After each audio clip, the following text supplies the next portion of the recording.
네, 이번 시간은 문과연의 통일열차 시간입니다. 내일은 14 남북 정상선언이 발표된 지 8주년이 되는 날입니다. 김만복 전 국정원장이 당시 남북정상회담에 얽힌 비화를 담은 회고록을 발간을 했는데 국정원이 형사 고발을 하겠다고 이렇게 반발을 했습니다. 네, 또 북한의 노동당 창건 70주년 기념일이 일주일 앞으로 다가왔는데요. 예. 문관현 외교안보 전문 기자와 함께 한 주간의 한반도 정세에 대해서 한번 짚어보겠습니다. 어서 오십시오. 안녕하십니까. 자, 문 기자, 지금 네. 앞에 있는 그 책인 것 같은데요. 그 김만복 전 국정원장이 낸 이 책, 회고록도 말이 많습니다. 제가 말씀드린 대로 국정원이 형사 고발하겠다고까지 얘기를 했는데, 먼저 이 내용을 보면은 2차 남북정상회담이 김만복 씨가 건의를 했다. 그래서 형사가 됐다. 이렇게 적혀 있다고 하더라고요. 네, 맞습니다. 이제 예. 오늘자로 이 책이 이제 발간이 됐는데요. 2007년 그러니까 노무현 대통령과 김정일 국방위원장 간의 제2차 남북 정상회담에 얽힌 여러 가지 뒷이야기들을 대부분 담고 있는 내용들입니다. 네. 중요한 것은 그 김만복 전 국정원장, 이 김만복 씨가 이 책을 내자마자 굉장히 많은 현재 좀 반발이 나오고 있는데요.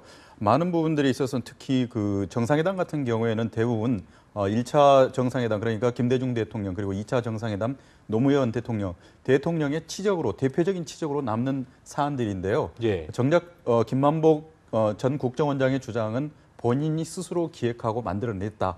이렇게 얘기를 좀 하고 있습니다. 그래서 많은 사람들이 어이가 없다 이렇게 얘기를 하는데요. 공을 본인한테 돌리고 있다는 얘기인 거군요. 네, 맞습니다. 그러니까 음지에서 일하고 양지를 지향한다는 게 기본적으로 이제 국정원 전 안기부의 모토인데요. 예. 음지에 있는 사람이 양지에 있는 모든 과실까지 자기가 따먹겠다 이렇게 이제 표현을 한다 이렇게 볼 수가 있는데 김만복 전 원장 같으면은 그 45년 만에 처음으로 우리나라에서는 그 내부 출신 국정원장으로 취임을 했기 때문에 상당히 많이 주목을 받았었습니다. 그렇기 때문에 과연 내부 출신 원장이 수장이 취임을 했을 때는 이게 약이 될까 독이 될까 많은 사람들이 좀 궁금해했었는데요. 네. 결과론적으로 말씀드리면 사실 이제 독이 되는 행동들을 많이 하고 있습니다.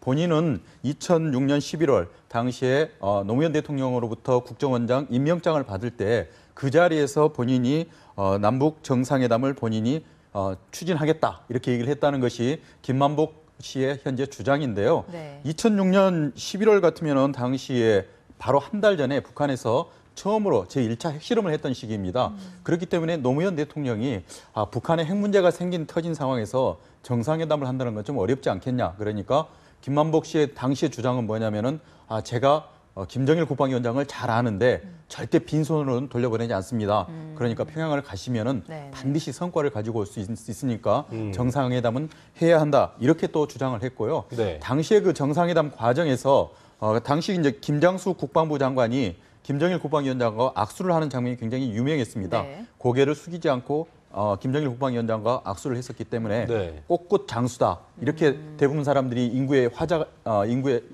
화제가 됐었는데 네. 김장수 국방장관과 대비가 됐던 사람들이 바로 옆에 있던 이 김만복 국정원장은 허리를 거의 90도로 숙여가지고 김정일 국방위원장에 인사를 하지만 우리나라 국방부 장관은 허리를 숙이지도 않고 악수만 하면서 의연한 모습을 보였다. 그래서 이 두 사진이 굉장히 당시에 좀 논란이 됐었거든요. 그런데 예. 이번 이 책에도 보니까 역시 김만복 원장은 당시에 김장수 국방부 장관도 허리를 숙이고 나서 그리고 이제 고개를 들어서 그 다음에 악수를 했기 때문에 꽃꽃장수라는 표현은 맞지 않다. 또 이런 또 반론까지 하고 있고 굉장히 많은 지금 화제를 좀 몰고 사실과 있는데 좀 다른 얘기를 좀 많이 하고 있는 거군요. 그렇죠? 네, 그렇습니다. 그렇기 예. 때문에 이제 뭐 득보다는 실이 많다는 것이 전반적인 평가입니다. 제가 말씀드린 대로 국정원이 이제 그래서 이에 대해서 형사 고발을 하겠다고까지 얘기했는데 이 책의 내용 가지고 형사 고발한다는 게 잘 이해가 되지 않거든요. 어떤 부분을 가지고 이렇게 고발을 한다는 겁니까? 그걸 주체적으로 알려주시죠. 네, 이제 국가정보원, 특히 이제 정보원장 같은 경우에는 특히 본인이 재직 시에 여러 가지 국가 기밀들을 이제 다루게 되는데요. 특히 남북 정상회담 같은 경우에는 이제 최고의 기밀을 요하는 사안입니다. 그렇기 때문에 기존에 있는 여러 가지 관련 법에 따라서 일정 정도 시기가 지난 다음에 이제 공개할 수 있는 법률들인데요. 예. 이런 정상회담에 직접 배석을 했고 추진을 했던 김만복 전 국정원장이 당시에 본인이 취득했던 여러 가지 정보를 국내 언론도 아니고 일본 잡지에다 기고를 했었습니다. 네. 그렇기 때문에 당시 국정원에서는 김만복 전 국정원장을 형사 고발을 했었는데 검찰이 이제 기소 유예한 차원에서 일단락을 지었어서 많은 사람들이 제발 앞으로는 좀 자중을 해달라 예. 이렇게 얘기를 했었는데 김만복 원장 같은 경우는 아까도 말씀드렸다시피 굉장히 처음부터 많은 주목을 받았었지만 튀는 행동으로 많이 논란이 됐었습니다. 네. 그렇기 때문에 일부에서는 심지어는 노출증 환자가 아닌가 이렇게 또 지적할 정도가 나왔었는데 구체적인 예를 들자면은 국정원장 같으면은 대부분 다 외부에 손님이 올 경우에는 선물을 주는데요. 대부분 그 시계 또는 여러 가지 이제 기념품을 이렇게 전달을 합니다. 네. 하지만 그 김만복 원장 같으면은 그 만보기 이 만보기를 선물을 직접 했었습니다. 굉장히 이례적인데요. 김만복 원장의 이름과 연관이 되고 그러네요. 그렇기 때문에 본인을 좀 기억해달라 이런 좀 기상천외한 발상을 가지고 선물을 했었고 본인이 다녔던 중학교 동창회 홈페이지에다 국정원장의 사실은 기밀 또는 신병 같은 경우는 전부 다가 이제 모두 비밀에 붙여지는데 중학교 동창회 홈페이지에다가 본인한테 연락을 해라면서 개인 전화번호까지 남겨놨습니다.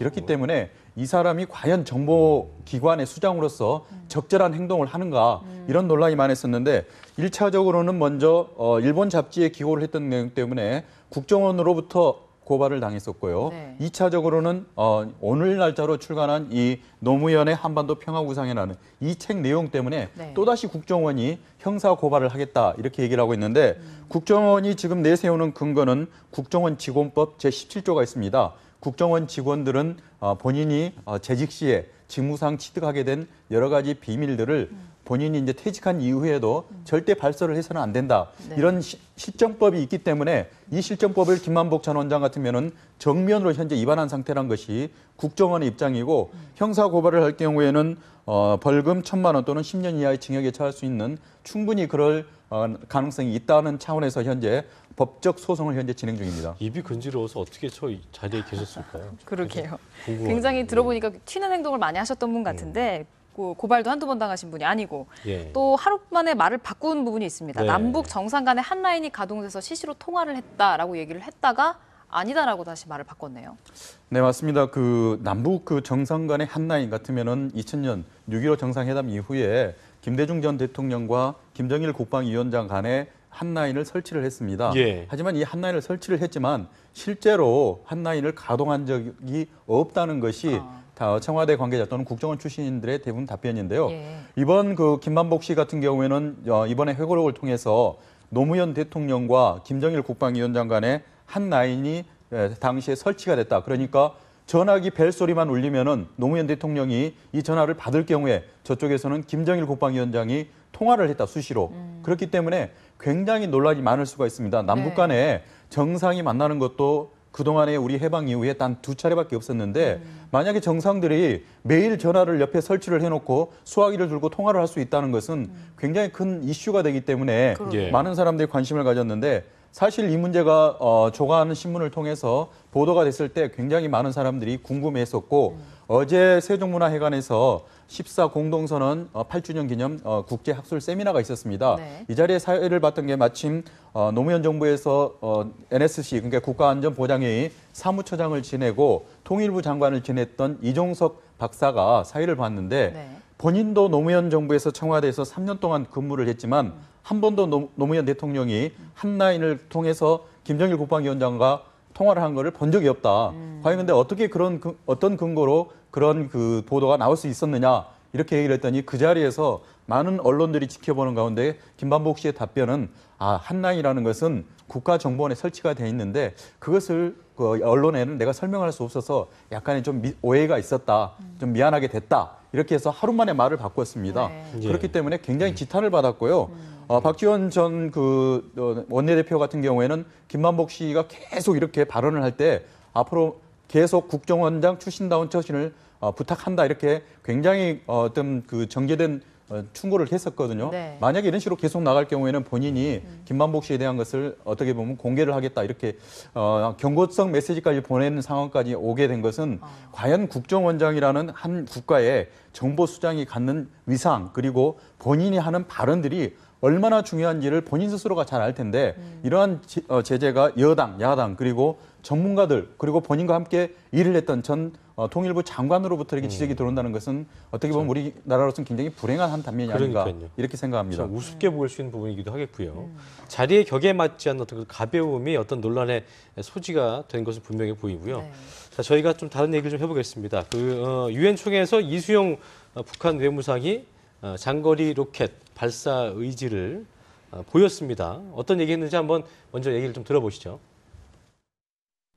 평화적 위성 발사를 문제시하는 부당한 행위에 대해서는 모든 자의적 조치들로 끝까지 강경 대응하여 존엄을 수호하는 것이 공화국 정부의 확고부동한 결심이고 입장입니다.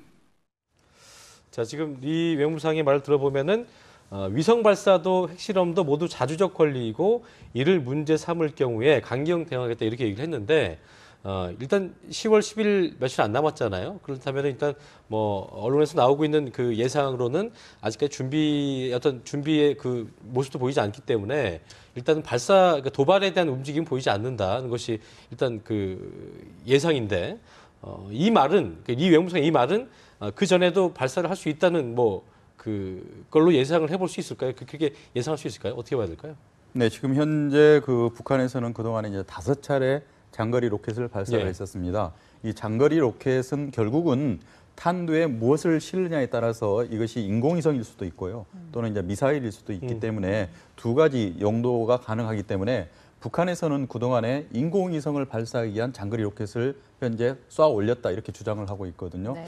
그렇기 때문에 방금 들으신 이수용 외무상의 발언의 요지는 뭐냐면은 세계 어느 나라나 유엔 헌장에 인공위성 실험을 할 수도 있고 발사를 할 수 있도록 보장이 되어 있기 때문에 북한에서는 그동안에 쏘아왔고 앞으로도 쏠 수 있는데 왜 이걸 유달리 북한이 쏘는 것만 가지고 문제를 삼느냐. 그렇기 때문에 우리가 필요하다면 여기서 우리 이제 북한인데요. 네. 북한이 필요하다고 판단을 할 경우에는 언제든지 장거리 로켓은 쏠 수 있는 기본적인 자주적 권리다. 이런 얘기를 하고 있고 이런 발언으로 미뤄봤을 경우에는 북한이 원할 경우에는 언제든지 장거리 로켓을 발사를 할 수가 있다. 이런 입장을 보인 것인데 네. 이 같은 이수용 외무상의 발언은 지난 그 8월 달이었죠. 당시 브루나이에서 열렸던 아세안 지역안보 포럼 그러니까 리동일 전 유엔 차석대사가 직접 현장에 나와서 기자회견을 자청을 했었습니다. 그렇기 때문에 네. 핵 또는 미사일 관련해서 북한의 입장을 밝혔었는데 예. 미국의 대북 적대시 정책이 포기가 되지 않으면은 북한은 어떤 의미로든지 핵과 미사일로 대응할 수 있다 이렇게 얘기를 했기 때문에 네. 리수용 외무상 그리고 리동일 전 유엔 차석대사뿐만이 아니라 대외 공간에 있는 공관장들이 그동안에 북한의 기본적인 이거는 입장입니다. 북한은 언제든지 자주적인 권리로서 인공위성을 쏘아 올릴 수 있는 장거리 로켓을 발사할 수 있다. 네. 그리고 핵실험도 할 수 있다. 이런 입장을 천명한 걸로 우리는 정리할 수 있겠습니다. 네. 어쨌든 대내외에 하겠다고 이야기를 했으니까 언제든 해도 할 가능성은 커 보이는데 네. 그럼 말씀해 주신 대로 언제든지 할 가능성이 많다면 언제, 어떤 방식으로 터뜨릴까요? 지금 많은 사람들이 지금 주목을 하는 부분은 이제 일주일 남았는데요. 10일이 북한의 노동당 창건 70주년 기념일입니다. 이러한 그 북한의 정치적인 이벤트를 계기로 북한에서는 대외 메시지를 전달할 가능성이 높습니다. 북한이란 나라에 과연 이 70주년 행사에 어떤 이벤트를 하는지 세계 이목이 집중돼 있는데 북한이란 나라는 이렇게 강력한 우리는 무력을 지니고 있다. 그런 차원에서 세계 10번째로 이제 미사일 국가라고 자기들은 이제 주장을 하는데 네. 또다시 장거리 로켓을 쏘아 올릴 가능성이 높습니다. 그러니까 본인들은 스스로를 보호할 수 있는 이러한 무력을 지니고 있기 때문에 어떤 식으로든지 본인들에 대해서 적대시 정책을 편다거나 침략을 갖다 준비하는 것은 받아들일 수 없다, 용납할 수 없다 이런 입장이기 때문에 만약에 북한이 쏜다면은 이런 12일 쌍십절을 계기로 쏠 가능성이 높다 이렇게 얘기하고 있는데 많은 사람들이 그 이전에 쏠 걸로 현재까지는 관측을 했었는데 네. 현재까지는 그런 그 움직임이 전혀 없습니다. 예. 일단 북한에서 과거 선례로 미뤄봤을 때 2006년이나 2009년 같은 경우에는 장거리 로켓을 발사할 경우에 국제 해사기구 또는 이제 국제 항공기구에 먼저 통보를 합니다. 이 미사일이 지나가는 궤적에 민간 항공기가 지나갈 수가 있고 또 바다에 또 민간 어선들이 일단 그 조업을 하다가 이런 피해를 입을 가능성이 있기 때문에 국제적으로는 이런 장거리 로켓을 발사할 경우에는 반드시 국제기구에 먼저 통보를 하고 나서 이런 절차에 들어가는데 현재까지는 북한이 통보한 게 확인이 되고 있지 않습니다. 네. 아울러서 현재 북한 스스로가 평양 시내 이제 산음동이라는 지명이 있는데요. 여기에 미사일 공장이 있습니다. 여기서 공장에서 제조한 미사일을 동창리에 있는 서해 이성 발사장으로 철로를 통해서 이동을 하는데요. 이동을 하고 나면은 동창리에서는 대부분 조립을 해서 발사를 하기 때문에 이러한 과정이 일련의 과정이 일주일에서 10일이 걸리는데 현재까지 전혀 철로의 상황에서 움직임이 없었기 때문에 과연 이제 북한이 10일 날 이전에는 쏠 가능성은 낮다는 것이 현재 많은 전문가들의 지적입니다. 네, 아직까지 뭐 일주일이 남았으니까 좀 지켜봐야 할 부분인 것 같습니다. 자, 지금까지 문관현 외교안보 전문기자와 함께했습니다. 고맙습니다.